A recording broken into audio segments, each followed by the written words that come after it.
some scholars and intellectuals say that Gulen should be nominated for Nobel Peace Prize for his contributions to world peace. What do you think about this? That would make perfect sense to me, looking at those people who have been nominated before and who've come away with the prize. It seems to me Gulen falls right into the pattern. And what are things that that will help with that he achieved so far? Well, you see, it seems to me that he has made achievements on two kinds of fronts, because vis-a-vis Turkish Islam and the people from whom he comes, he's helping to reshape their ideas. Also, he's helping to reshape the ideas of people who then come in contact with those who've met Gulen and who've been changed by his ideas. So both on the home front, as it were, and on the foreign front with respect to Americans, he seems to be making tremendous strides in mutual understanding and an opening of the closed mind, especially with reference to Americans. We can be very closed-minded. That Mr. Gulen can offer to American society? What do you think that his contribution to the society as an American? I hardly know whether to answer about Gulen specifically or about what he has started and triggered. Yes, the second part.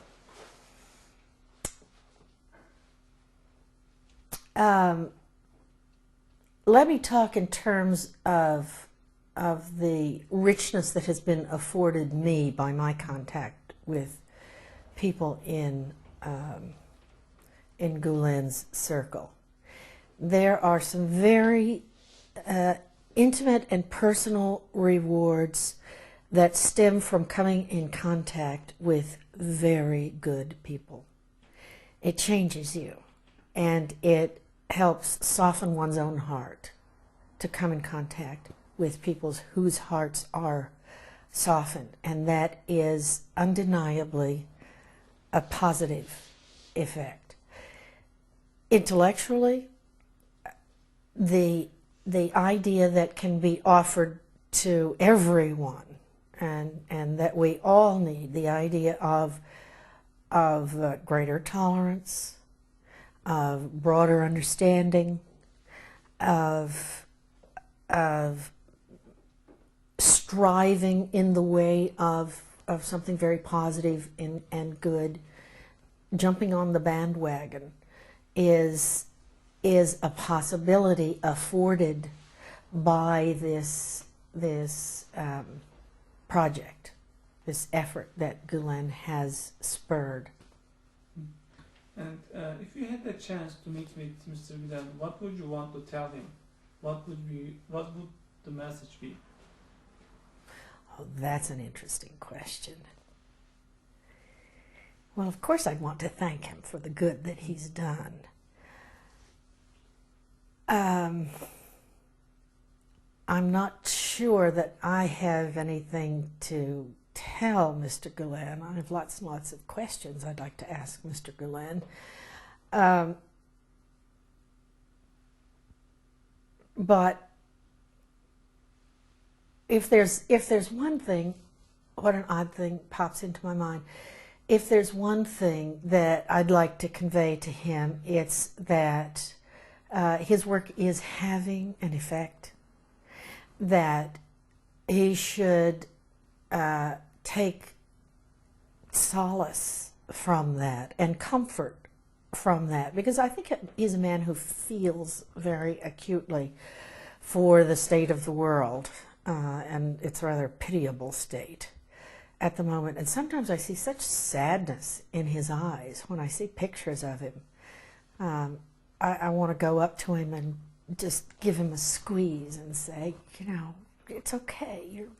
You're really making a difference here, and don't be sad. And would you like to tell also to sponsors of this event? Oh, the sponsors.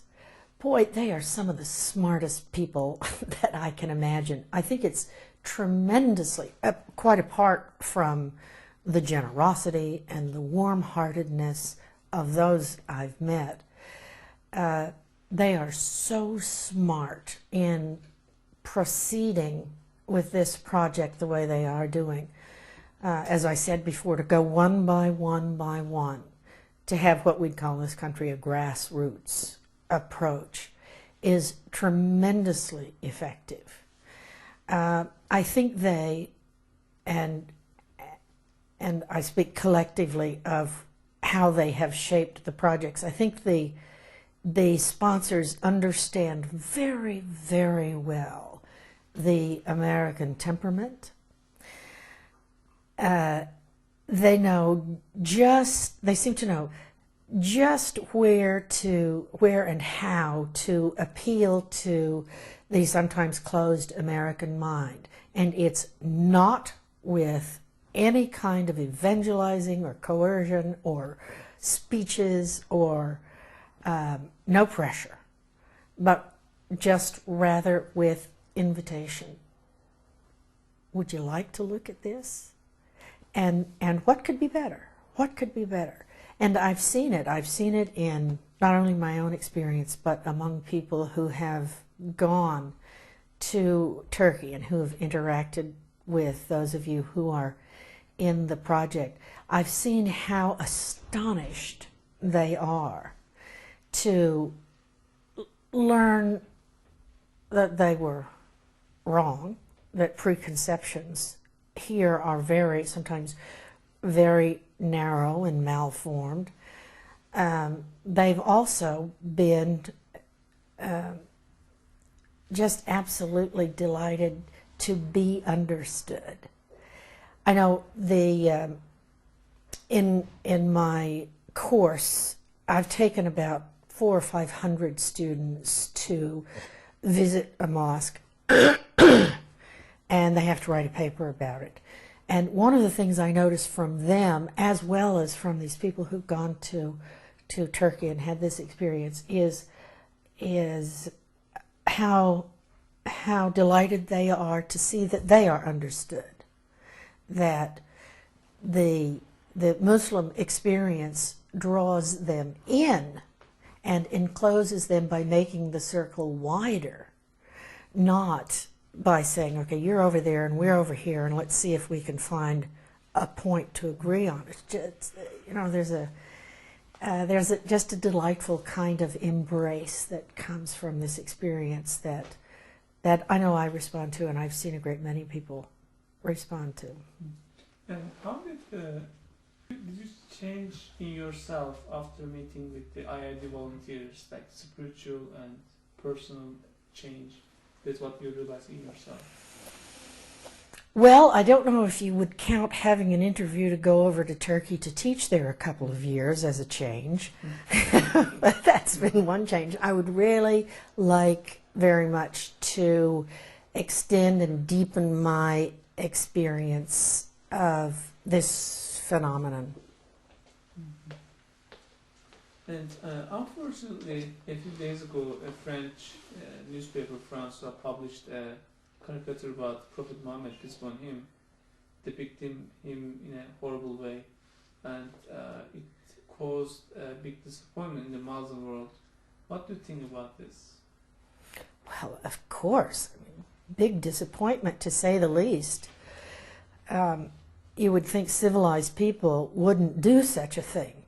But it makes me think, it reminded me of the response in this country to an artist about a decade ago named Robert Mapplethorpe, a very avant-garde artist, who was on the forefront of the American art movement, and for an exhibition created a frame with glass on both sides, in which he put a crucifix, and then he filled the frame with urine.